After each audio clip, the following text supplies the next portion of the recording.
Welcome to crime victims. Anantapur జిల్లా నుండి బతుకు తెరు కోసం గల్ఫ్ వెళ్ళి అక్కడ బాధలు పడి తిరిగి అనంతపూర్ వచ్చిన వాళ్ళు పరిచయం చేసే ఈ కార్యక్రమంలో ఈ వారం మన గెస్ట్ అమరావతి గారు ఎందుకు ఆ గల్ఫ్ దేశం వెళ్ళారు, వెళ్ళిన తర్వాత ఆమె వెళ్ళిన పని నెరవేరిందా లేదా, తిరిగి ఏ కష్టాలతో ఎదుర్కొంటూ ఇండియా వచ్చారన్న విషయాల్ని ఆమెను ఆవిడ తెలుసుకుందాం. అమరావతి గారు నమస్తే. ఎందుకమ్మా ఇక్కడ పోలకుంట మండలంలో సొంతంగా భూమి వ్యవసాయం చేసుకోకుండా, వ్యవసాయం లేకపోయినా ఇక్కడే ఉండకుండా భర్తతో కాపురం చేసుకొని హ్యాపీగా ఉండకుండా అంత దూరం ఎందుకు వెళ్ళాల్సి వచ్చింది? నాకు భర్త సంపాదించే ఆదాయం అంటే ఏం లేదు సార్. చిన్నపిల్లలప్పటి నుంచి నేనే వాళ్ళని సాక్కోవాలా. అట్లా అని చెప్పేసి వాళ్ళకి చదువులు ఖర్చులు తిండి బట్టలు అన్నీ సంపాదించుకొని చేయాలి. ఎక్కడికన్నా పని పోతే మా భర్త కొట్టేవాడు, అతను సంపాదించి పెట్టేది అంటూ లేదు. అట్లా అని చెప్పేసి ఇంక ఇక్కడ ఉండి నా కూతురు ఓ పాప వయసుకు వచ్చింది. నా పాప పెళ్లి చేసుకోవాలా, చదివించుకోవాలా. ఇంకా 2 పిల్లలు ఉన్నారు, వాళ్ళకు చదివించుకోవాలా. మా అమ్మ వయసు అయిపోయింది, ఆ అమ్మ కష్టపడేదంటూ ఏం లేదు. ఇంక ఇక్కడ సంపాదించుకుంటేకి 100 రూపాయలు 200 కూలి చేసుకుని ఆ బిడ్డలు నేను ఎలా పోషించుకోవాలా, అవకాశం లేదు నాకు. అక్కడ పోతే ఏదైనా నా బిడ్డలకు ఆదర చూస్తుందేమో అని చెప్పేసి అక్కడికి వెళ్ళిన. అక్కడికి వెళ్ళాకే అంటే అక్కడ వెళ్ళమని మరి మీ భర్త చెప్పారా? నేనే పోయినాను సార్. మా భర్త టార్చర్ అవుతా అంటే ఇక్కడ ఉండి ఇది ఒకటి అది ఒకటి ఎందుకు గొడవ పడేది, ఎందుకు డైలీ గొడవ ఎందుకు అని చెప్పేసి అక్కడ పోయినా. ఒప్పుకున్నారా? ఒప్పుకున్నారు. ఇక్కడంటే ఏం పని చేయాల, ఆడుకొని పోయినా. పోయేళ్ళకి అక్కడ పోతే 2 పిల్లలు 2 పెద్దోళ్ళు అన్నారు. 3 ఏం పని మీద వెళ్ళావు? ఇంటి పని కోసమనే వెళ్ళినాను సార్. నా బతుకుదురు సంపాదించుకోవాలి, నా బిడ్డలను సాకోవాలా, వాళ్ళకి చదివించుకోవాలి, వాళ్ళ ప్రాజెక్టులు చేయాలని చెప్పి అక్కడికి వెళ్ళిన. అక్కడ పోతే 2 పిల్లలు 2 పెద్దోళ్ళు అన్నారు. 2 పిల్లలు 2 పెద్దోళ్ళు అంటే 3 పిల్లలు 3 పెద్దోళ్ళు ఉన్నారు. అది 2 ఇండ్ల పని ఉండింది, నాకు తెలియదు అక్కడని అట్లా జరుగుతుందని. మధ్యాహ్నం వరకు హాఫ్ టైం వరకు ఇంటి పని చేస్తాను, హాఫ్ టైం వరకు ఇంటి పని చేస్తాను. మళ్ళీ నైట్ 2 గంటలకు వచ్చి మళ్ళీ ఈ ఫస్ట్ ఇంట్లోనే చేస్తాను. అట్లా వాళ్ళు పిల్లల్ని చూసుకోలేదని కొట్టేది, సక్రమంగా ఏమి తీర్చేది లేదు. నాకు కొడతాన్నాడు. ఎక్కువ మాట్లాడితే ఎందుకు నువ్వు మాట్లాడుతాడు అనేది కొట్టేది. పిల్లలను చూసుకోలేదు. నా పిల్లలు కొంచెం ఏమన్నా మాట్లాడితే ఎక్కువ అరిచేసేది, నన్ను కొట్టేస్తుంది అని చెప్పి ఊరికేనంతా వాళ్ళకి కాయించి చెప్పేసేది. అట్లా చేస్తా అంటే ఒకరోజు వచ్చి కొట్టినాడు, కాఫీ గ్లాస్తో వేసినాడు, వచ్చి కాలర్ పట్టుకొని కొట్టినాడు. ఎవరు? అక్కడ కపిల్. మళ్ళీ నేను చెప్పిన ఇజా తీసినాము చెప్తే, మనం ఇక్కడ వచ్చేసినాము ఏం చేయలేము, ఇది మన దేశం కాదు, వాళ్ళ దేశం, వాళ్ళు ఏమన్నా అనిపించుకోవాలా, కొట్టించుకోవాలా, కొన్ని రోజులు అంటూ మన టైం వచ్చే వరకు ఓపిక పట్టుకోవాలా, వాళ్ళు ఏమన్నా అనిపించుకొని చేయాల్సిందే అని చెప్పి ఆమె నన్ను ఓదారుస్తానింది. ఓదారుస్తాంటే మనం డబ్బుల కోసమే వచ్చినాము, వాళ్ళు టార్చర్ పెట్టినా పడల్లా అని చెప్పేసి అట్లే పడుతున్నా. మళ్ళీ నాకు కొన్ని రోజుల తర్వాత 1 సంవత్సరం 1.5 సంవత్సరం అయినాక కాళ్ళు సంవత్సరం పనిచేసావు కదమ్మా, ప్రతి నెల జీతం ఇచ్చేవారా? 3 నెలలకు 4 నెలలకు అట్లా పంపిస్తున్నారు. ఏమంటే డబ్బులు రాలేదు అనుకుంటున్నారు. 4 నెలలు డబ్బులు వాళ్ళ పక్కే ఉండిపోయింది. 4 నెలలు 2 నెలలు పట్టుకుంటున్నారు, 2 నెలలు ఇస్తున్నారు. అదేం అట్లా అంటే మాకు డబ్బులు రాలేదు, డబ్బులు వచ్చింటే మేము కూడా ఇచ్చేవాళ్ళమే కదా, డబ్బులు రాని మేమేం చేస్తాము, నీ పిల్లలకి ఇది అవుతుంది లేదు, దండి ఖర్చు అవుతుంది, అది వాళ్ళను చదువులకి ఇమ్మని చెప్పు, ఫీజు కట్టమని చెప్పు, బట్టలు కొనమను అని వాళ్ళు అక్కడే నాకు ఓదారుస్తున్నారు. భోజనం బాగా పెట్టేవారు? భోజనం 1 పూట పెడితే 1 పూట లేదు. అయినా కానీ ఇంకా భరించేది తప్పదు కదా సార్. అక్కడ పోయినాక మాకు తెలియదు, మీకు తెలుసా సార్, నువ్వు అక్కడ పోతే మా పిల్లలకి ఎంత ఖర్చు వచ్చేది, మాకు అక్కడ ఎంత తిండి పడేది, ఈ డబ్బులు మాకు చాలదంటే, మీ డబ్బులు మాకు తెలుస్తుంది, ఇది ఎత్తుకొని వాళ్ళను చదువులు ఫీజులు కట్టుకోమను, తిండి పెట్టుకోమను, హాస్పిటల్లో చూపించుకోమను అని ఆ డబ్బులతోనే సర్దుకోమని చెప్పు, నువ్వు ఒకదాన్ని సంపాదించి వాళ్ళకి ఏం పెట్టలేదు, ఇక్కడ దాచుకోమాకల్లే అంటున్నారు. దాచుకుండే కాదు సార్ నేను ఇక్కడ వచ్చిండేది, నా బిడ్డలు తిండి పెట్టుకుండేకి, వాళ్ళని చదివించుకుంటేకి మీరు కొడతన్నా తిడతన్నా పడి వాళ్ళు తిండి పెట్టుకుంటున్నాను అని అంటే, వాళ్ళు నన్ను మా మీదనే తిరుగుపడతావా అని చెప్పేసి కొట్టేకి వస్తున్నారు. ఇక్కడ భర్త చేతిలో తనని తిన్నావు, అక్కడ వెళ్ళి ఆ చేతిలో తను తిన్నావు, బాధ అనిపించలేదు? బాధ అనిపిస్తే ఏం చేయాలి సార్, తప్పదు కదా. అట్లని పడతాను. మళ్ళీ కొన్ని రోజుల తర్వాత నిద్ర లేపి ఎక్కువ పిలుస్తాను ఏమని చెప్పేసిన, బాత్రూంలో పోయి మొహం కడుక్కుందామని పోయినా నీళ్ళన్నీ కాలిపైన పడినాయి. వచ్చి కాలంతా కాలిపింది, బొబ్బలు వచ్చేసినాయి ఇక్కడంతా. మళ్ళీ నేను పని చేయకున్నా 1 వారం 10 రోజులు చేసేళ్ళకి ఎక్కువైపోయింది కాలు. హాస్పిటల్ పిలిచిపోండి అంటే పిలిచిపోలేదు. అక్కడే ఒక నెల 1.5 నెలంతా జ్వరం కాసింది, అయినా హాస్పిటల్ పిలిచిపోలేదు. కాలు అంతా కాలిపోయింది. హాస్పిటల్ మాకు హాస్పిటల్ పిలిచిపోతే నీకు కేసు అవుతుంది, మేము పిలిచిపోము, మమ్మల్ని మేమే కాల్చినామంటారు, నువ్వెందుకు కాల్చుకున్నావు, మాకు చెప్పచ్చు కదా ఇట్లా అట్లా అని చెప్పి వాళ్ళని మళ్ళీ గలాటుకు వచ్చినారు. ఇంక నేను పని చేయలేను, నా నుంచి కాదు, నా కాలు ఎక్కువ నొప్పిస్తుంది, మళ్ళాడే కాలేదు అంటే నువ్వు ఇండియాకి వెళ్ళిపోవాలని చెప్పి కాల్చుకున్నావు, మేము పంపించలేదని చెప్పేసి నువ్వు కాల్చుకునేది, మేము పంపించము, నీకు చూపించము, మానే వరకు అట్లే పని చేయలేదు. ఆడికి చేసిన 2 వారాలు చేసిన, సాధ్యం కాలే నాకు, నేను చేయలేను, మీరు ఏమన్నా చేసుకోండి అంటే నాన్నెళ్ళి డబ్బులు వాళ్ళకల్లే ఉన్నాను. మధ్యలో మరి మీ ఆయన ఎప్పుడైనా ఫోన్ చేస్తారా పిల్లలు కానీ? నేనే చేస్తాను సార్. అక్కడ మ్యాన్ డబ్బులు అడిగారు అక్కడ కూడా? అడుగుతా అన్నాడు, ఎందుకు పంపించలేదే అని. ఇస్తారంట అని చెప్తాను. మళ్ళీ అక్కడ పోయినాక వాళ్ళ అమ్మాట అంటే ఇంక నీ డబ్బులు ఉంది దానే టికెట్ పెట్టేస్తాము వెళ్ళిపోను, నా డబ్బులే కానీ నా బిడ్డల మగని చూపిస్తే సార్ నాకు పంపించండి అని చెప్పి నేను అక్కడ నుంచి వచ్చేసిన. రాగానే పిల్లలు కలిసారా? ఎయిర్పోర్ట్కి వచ్చారా? రమ్మన్నాను సార్. చూడగానే ఏమనిపించింది? ఇంకేమనిపించింది, ఏడుపు వచ్చేసింది సార్. అక్కడ వస్తాను ఇట్లే. మనం వెళ్ళిన పని నెరవేరిందంటావా? డబ్బులు అప్పులు తీరే పని? లేదు సార్, ఇంకా అప్పులు ఉన్నాయి, కొంచెం తీరినాయి, కొంచెం ఉన్నాయి. అయినా అట్లా అప్పులతోనే ఒక పాపకు పెళ్లి చేసినాను, 2 పిల్లలు చదువుతున్నారు. మీ ఊరు నుంచి ఎక్కువ మంది ఎందుకు వెళ్తున్నారమ్మా గల్ఫ్కి? వాళ్ళందరూ బీది పరిస్థితి ఉండి వచ్చినారు సార్, అంత బీది కుటుంబాలే. ఇక్కడ వ్యవసాయం చేసుకోవడానికి, వ్యవసాయం చేసుకుంటే మాకు భూమి అంటూ ఏమి కనీసం సెంటు కూడా లేదు సార్. ఇట్లా ఏమన్నా గవర్నమెంట్ ఆదాయం ఏమీ లేదు, వాళ్ళ సహాయం ఏమీ లేదు, భూములు అంటూ ఏమి లేవు. ఇంకా డైలీ కూలీ చేసుకోవాలా, మేము కష్టపడుకునే డబ్బులతోనే సంసారం గడుపుకోవాలా. మరి ఎప్పుడైనా అధికారుల దగ్గరికి వెళ్ళి అడిగావా ఏమైనా కావాలని? అడిగినాను సార్, చాలా ప్రతి మీటింగ్కు పోతున్నాం, అడుగుతున్నాం, అర్జీలు ఇస్తున్నాం, కనీసం మాకు క్వార్టర్స్ కూడా ఇవ్వలేదు సార్.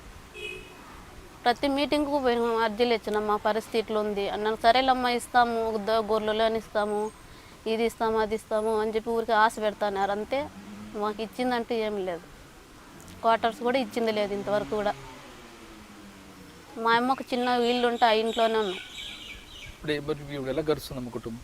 ఇప్పుడు కూడా నేను ఎక్కువ అక్కడ వచ్చిన ఒకటి నుంచి కాలుతో అట్లే పని చేసి కూలి పోతానే ఉన్నాను సార్. పని చేసుకురావాలా, డబ్బులు తెచ్చుకోవాలి. మా ఆయన చేసిందే తీర్పించుకుంటాడు, తిరుగుతూ ఉంటాడు, పని చేయడు, పాటతో ఏం చేయడు. మీ జిల్లా, మీ ఊరు నుంచి ఇంకెవరు వెళ్ళకుండా ఉండాలంటే ఏం చేయాలి?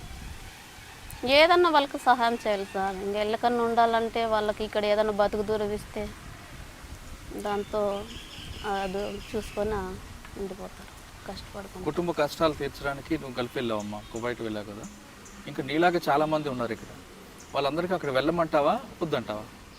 అది నేను చెప్పేది కాదు సార్. నేను వెళ్ళమన్నా చూడు మేము బతుకుదామంటే పోనీకి ఉన్నారని వాళ్ళ అభిప్రాయం ఉంటుంది. పోవద్దని ఆపేకి లేదు, పొమ్మని చెప్పేకి లేదు. నా బాధ గురించే చెప్పిన, అందరికీ అట్లే ఉండదు కదా అని ఆలోచించుకుంటారు. వెళ్తే సుఖపడతారా కష్టపడతారా? కష్టపడేది మాత్రం గ్యారెంటీ, కష్టపడంది మాత్రం డబ్బులు సంపాదించుకు తిరిగి రారు. ప్రతి మనిషి అక్కడ కష్టపడాల్సింది. కొంతమందిని బాగా ఇబ్బంది పెడతారనేది ఆడవాళ్ళకి అనేది వాస్తవం? అదంటూ మేము చూడలేదు సార్. మేము ఉండే తను మాత్రం అట్లంతా జరగలేదు. ఇట్లా ఇంట్లో పని గురించి మాత్రమే ఎక్కువ పిల్లోళ్ళతో, ఇంటి పని, వంట పని, పిల్లోళ్ళు మొత్తం అంతా చేపించి నైట్ 2 గంటల వరకు నిద్ర ఏం లేకుండా కష్టపెట్టినారు. పని గురించి టార్చర్ పెట్టినారు. మాకు సెపరేట్ రూమ్ ఉంటుందా లేదంటే? రూమ్ ఉన్నది, ఇచ్చినారు సార్, రూమ్ ఇచ్చినారు. బాగానే చూసుకున్నారా? అక్కడ చూసుకున్నారంటే బాగా, అంటే ఏది చూసుకోవటము, నైట్ 2 గంటల వరకు పని చేపించేది. ఇప్పుడన్నా అన్నం తింటానంటే తినే అన్నం కావాలంటే మళ్ళీ తిందులేరా అనేది వచ్చేది. ఇట్లా ఎదురు కూర్చుండే, నీలా కూర్చుండే, నేను అన్నం తింటాను తినేసి వస్తాను అంటే నువ్వు తినే వరకు నేను కూర్చుంటాను, తిను తొందరగా అని చెప్పేది. ఒక రోజు తినే అన్నం కూడా వదిలేసి వెళ్ళిపోతాను, తట్టు కూడా ఇసిరేసేసి వెళ్ళిపోతాను, ఈ అన్నమే వద్దులే అని చెప్పేసి. అంటే అక్కడ మీలాగా ఎంతమంది ఉంటారా మాకు బాధితులు? ఉన్నారు, చాలా జనాలు ఉన్నారు. ఇంటింటికి ఒక మనిషి ఉండాల్సిందే సార్. ఎందుకు మన వాళ్ళు ఎందుకు ఉంటారు, వేరే రాష్ట్రం వాళ్ళు ఎందుకు ఉంటారు అక్కడ? అది మాకు ఎట్లా తెలుస్తుంది సార్? ఎక్కువ తెలుగు వాళ్ళు ఉంటారా మిగతా దేశాలు? మిగతా దేశాలు ఉన్నారు, ఫిలిపిన్ వాళ్ళు ఉన్నారు, బంగ్లాదేశ్ వాళ్ళు ఉన్నారు, శ్రీలంక వాళ్ళు ఉన్నారు, అక్కడ అమెరికా వాళ్ళు ఉన్నారు, చాలా దేశం వాళ్ళు ఉన్నారు. మన అనంతపురం జిల్లా నుంచి లేదంటే పూలకుంట మండలం నుంచి ఇక ఎవరు వెళ్లకుండా ఉండాలంటే ప్రభుత్వం నుంచి ఎలాంటి సహకారం కావాలి? ఎలాంటి సహకారం కావాలంటే వాళ్ళకి ఏదైనా ఏ సహాయం చేసినా కానీ తీసుకుంటారు. అంటే లోన్లు ఇప్పించాలంటావా లేదంటే బోర్లు వేయించాలంటావా, ఏం కావాలంటావా? భూములు ఉండలకు బోర్లు వేయించుకుంటారు. దానివల్ల ఇప్పుడు వర్షాలు వచ్చి నీళ్లు పడిందంతా పంటలు తీసేది అంటూ ఏం లేదు. ఏదన్నా జీవాలు పెట్టుకోవాలన్నా దానికి వర్షం లేదు, గడ్డి లేక నీళ్లు లేక అది బాధపడుతున్నారు. అంటే ప్రభుత్వం నుంచి మీకు ఎలాంటి సహకారం కావాలి? ఇలాంటి సౌకర్యం కావాలంటే దానికి ఇంకేమన్నా అంగడి అట్లాంటివి ఏమన్నా వేసుకుంటే. అనంతపురం జిల్లా పూలకుంట మండలం నుండి ఇకపై ఎవరు గల్ఫ్ దేశాలకు వెళ్లకుండా ఉండాలంటే ప్రభుత్వం ఖచ్చితంగా రంగంలో దిగాల్సిన అవసరం ఎంతైనా ఉంది. ఇక్కడ పంటలు భూములు లేని వాళ్ళందరూ కూడా చిన్న షాపులు కానీ లేదా పావలా వడ్డీ కానీ రుణాలు ఇస్తూ వాళ్ళకి ఎక్కడ సహకరిస్తూ వాళ్ళకి వేరే వ్యాపారాలు తీస్తే ఖచ్చితంగా అనంతపురం జిల్లా నుంచి ఇకపై ఎవరు గల్ఫ్ దేశకు వెళ్ళరు. లేదంటే ఈ పరిస్థితి రాను రాను చాలా తీవ్ర స్థాయికి చేరుకునే అవకాశం కనిపిస్తుంది. ఎందుకంటే అనంతపురం జిల్లా కరువు ప్రాంతంగా ప్రకటించాము అంటున్నారు కానీ అది ఇంకా పూర్తిగా అమలు రావట్లేదు. అనంతపురం జిల్లా సరిహద్దు ప్రాంతం తీసుకుంటే పూలకుంట మండలంతో పాటు బెంగళూరు సరిహద్దు ప్రాంతం అంతా కూడా పూర్తిగా గ్రామాల్లో వ్యవసాయం లేక వాళ్ళందరూ కూడా 3 పూట్ల కాదు 1 పూట తిండి కూడా కష్టపడే కుటుంబాలు కనిపిస్తున్నాయి. ఇటువంటి కుటుంబాలు ఖచ్చితంగా రాబోయే కాలంలో గల్ఫ్ విదేశాల వైపు చూడడానికి వీళ్ళని వరంగా మార్చుకోవడానికి బ్రోకర్లు కొంతమంది ఆ గ్రామాలకు రావడం, వాళ్ళకి ఆశ చూపించి గల్ఫ్ దేశాలు తీసుకువెళ్ళి వాళ్ళకి తీవ్ర ఇబ్బందులకు గురి చేస్తున్నారు. ఇకపైన ఇటువంటి కుటుంబాలు ఇటువంటి గల్ఫ్ దేశాలు కనబడకుండా ఉండాలంటే ప్రభుత్వం ఖచ్చితంగా రంగంలో దిగి వీళ్ళందరినీ ఆదుకోవాల్సిన అవసరం ఎంతైనా ఉంది. అనంతపురం జిల్లా కదిరికి చెందిన బేగం ఎందుకోసం గల్ఫ్ దేశాలకు వెళ్ళారు, అక్కడ ఎలాంటి చిత్రహింసలకు గురయ్యారు, ఆమె పడ్డ కష్టాలు ఎలాంటి కష్టాలు పడ్డారు, తిరిగి ఇండియా రావడానికి ఎన్ని అవస్థలు పడ్డారనే విషయాన్ని ఆమె నుండి తెలుసుకుందాం. బేగం గారు నమస్తే. అమ్మాయి అనంతపురం జిల్లా కదిరి మీది, ఎందుకమ్మా అంత దూరం వెళ్ళాల్సి వచ్చింది? ఇక్కడ మీకు అన్ని సదుపాయాలు ఉన్నాయి కదా? 2 ఆడపిల్లలకి పెళ్లి చేసినాను. 2 లక్షల అప్పు ఉంటే అది తీర్చేస్తాం బాగుంటుంది కదా అని ఆయన కూడా చెప్పకుండా అంతా రెడీ చేసి లాస్ట్లో చెప్పి పోయినాను. ఏదో ఒకటి బాకీలు తీరిపోతే బాగుంటుంది కదా. మీ ఆయన ఒప్పుకున్నారా? లాస్ట్లో ఒప్పుకున్నారు. ఏజెంట్ మీరు ఒప్పుకోలేకుంటే డబ్బులు కట్టాలా అట్లా అంటే ఇంకా ఏం చేసేది ఉంది, చెప్పకుండా చేసినావులే ఇంకా పోయి రాపో అని చెప్పినారు. మళ్ళీ పోతే అక్కడ మద్రాసు నుంచి ఎక్కిస్తున్నాడు ఆయప్ప. అక్కడ పోయినప్పటి నుంచి 3 రోజులు ఫోన్ చేయించలేదే అని ఏడ్చినాను. అది ఏడ్చినామని ఇసిపెట్టేసి ఆఫీస్లో ఇసిపెట్టేసినాడు. అక్కడ మస్కట్ అంటారు, దాంట్లో ఇసిపెట్టేసిన తర్వాత అప్పటి నుంచి ఒకటే కష్టాలు ఉండేది. వాళ్ళు పంపిస్తారు, అక్కడ పోవాలా, మళ్ళీ వచ్చేయాలా. వాళ్ళు ఎందుకు పంపిస్తారో తెలీదు, వాళ్ళు మళ్ళీ ఎందుకు పిలిపించుకుంటారో తెలీదు. వాళ్ళ మాటలు మాకు రావు. అట్లా డబ్బులు కూడా పని చేసిన డబ్బులు వాళ్ళే తీసుకుంటారు. పోనీలే అని ఒక 3 నెలలు ఆఫీస్లో అట్లే జరిపినాను. అన్నం లే, ఫుడ్ లే, ఒకటే బాత్రూమ్, ఒకటే లెట్రిను. కష్టం. చాలా మంది మెంటల్ అయిపోయినారు. వాళ్ళు ఒకరు బయట పడితే ఇట్లా చెప్పుకోవాలా పోలీసులకి అని చెప్పుకుంటారు, ఏడ్చుకుంటారు. వాళ్ళు వాదులు చాలా ఉన్నారు. మేము ఎట్లా బయటపడతాము, మేము బయటపడతామా లేదా చచ్చిపోతామా అని అట్లా ఉంటుంది అక్కడ. ఆయన అట్లే అన్నం కోసం చాలా కష్టపడతారు. అన్నం కుక్కలు కూడా తిన్నారు అన్నము, అయినా అన్నంకి కొట్లాడుకుంటారు. అట్లా పరిస్థితి అక్కడ ఉంది. అక్కడ నుంచి ఒక 10 నెలలు వేరే చోట పోయినాను పనికి. వాళ్ళు కూడా ఇట్లే కొట్లాడుకొని పని చేపించేది. ఆఫీస్ వాళ్ళు డబ్బులు మనకి అన్నారు, నీకేమో మళ్ళా నీకు ఒకటేసారి ఆఫీస్ వాళ్ళు ఇస్తారులే అని చెప్పి నాకు సంవత్సరం అంతా పని చేసి డబ్బులు ఇవ్వలేదు. ఏం పని చేసేవారమ్మా మీరు? ఇంట్లో పని చేసే పని 2-3 10 తూర్లైనా కడిగిస్తారు. అట్లే పని బాగా చేయలేకుంటే కొడతారు. ఇట్లా ముఖంకి కట్టినారు. ఆఫీస్లో అయితే పోతావు వచ్చేస్తావే అని చౌక్ కొట్టింటే ఫోన్ అడిగింటే మా ఇంట్లో ఎట్లున్నారో ఏమో ఫోన్ చేయాలా, మా వాళ్ళకి నా పిల్లలు ఎట్లున్నారు అని ఏడుస్తుంటే నీకు ఫోన్ కావాలా అని చెప్పి చెవులకి కొట్టినారు. 3 నెలలు రక్తం వచ్చింది. చెవులు కూడా నేను పని చేయలేరు. కడుపుకి కొట్టినారు. ఇట్లా దెబ్బలు తగిలింది బయట కనిపించకూడదు, అందుకు కడుపు మీద ఇట్లా కొడతారు, వీపు మీద కొడతారు. అట్లా అంటే కడుపుల్లో ఎందుకు గుద్దుతారు వాళ్ళు? వాళ్ళు ఇట్లా పట్టుకొని కొడతారు. బయట దెబ్బలు చూడరు కదా, ఆడవాళ్ళకి బయట ఇక్కడే కనిపిస్తుంది. ఇక్కడ ఇక్కడ ఎక్కడ కొట్టినా చూపించరు, అందుకని కడుపు మీదే కొడతారు. ఇట్లా మళ్ళా వీటి మీద కొడతారు, బుట్టకాలతో తంతారు. అట్లా ఆఫీస్లో చాలా హింసలు అవుతున్నాయి. అది అందరూ అనుకుంటాము బయట పోయి చెప్పుకోవాలా అని, చెప్పేకి అవసరం లేక చేసేస్తారు. చాలా కష్టం, మెంటల్ అయిపోయింటే మేము నువ్వు మెంటల్ కాదు అని కొట్టినారు. చాలా మందికి అట్లా జరుగుతుంది అక్కడ. అది జరగకుండా కూడా చూసుకోవాలా, అట్లా అయింది. ఇంకా పోనీలే అని ఆఫీస్ దాటి ఇంటికి పోతే వాళ్ళు కూడా ఆఫీస్ వాళ్ళే అంట, వాళ్ళ బంధువులంట. మేము చెప్పేలాగే నల్లా లేకుంటే నీకు ఆఫీస్కి పంపించేస్తాను, ఆఫీస్లో కొడతారు, ఇట్లా ఉన్నారు కదా ఆఫీస్లో కొడతారు అని వాళ్ళు చెప్పిన పని అంతా చేపించి పాప పడిపోయినా కొడతారు, పాప లేచినా కొడతారు, పాప చూడలేకుంటే కొడతారు. అట్లా చాలా కొట్టి నాకు ఇది చేసేస్తున్నారు మనిషి అంతా. ఎప్పుడైనా ఒక్కసారి మీ హస్బెండ్ ఎప్పుడైనా కొట్టారు మీకు? మా హస్బెండ్కి ఫోన్ చేపించారు. కాదు, ఇక్కడ ఉన్నప్పుడు ఎప్పుడైనా కొట్టారా? లేదండి. కానీ అక్కడ పోయి ఇక్కడ అది ఆ బాధ మనసులో ఎక్కువ అయిపోయింది. హస్బెండ్ కొట్టలేదు, తల్లిదండ్రులు కొట్టలేదు, అక్కడ పోయి అంత కష్టపడినానే నేను. మా ఇండియాలో మగోళ్ళు ముట్టుకోరు కొట్టేకి, అక్కడ కొట్టినారంటే ఎంత బాధ అవుతుంది. అది ఇక్కడికి వచ్చి కూడా మా పిల్లలకి మా హస్బెండ్కి చెప్పుకుంటే కూడా నాకు అంత ఏడుపు వచ్చేసింది. అట్లా అక్కడ పోయి కొట్టించుకున్నానే ఆ డబ్బుల కోసము అని చాలా బాధ అయ్యింది. అట్లా మళ్ళా వేరే ఇంటికి పోతే అది వాళ్ళు డబ్బులు ఇవ్వలేదు, సంవత్సరం అంతా నాకు డబ్బులు లేదు సార్. తర్వాత ఒక ముసలాయమ్మ దగ్గర 5 నెలలు పని చేసినాను, 5 నెలలు డబ్బులు వాళ్ళు ఇచ్చినారు.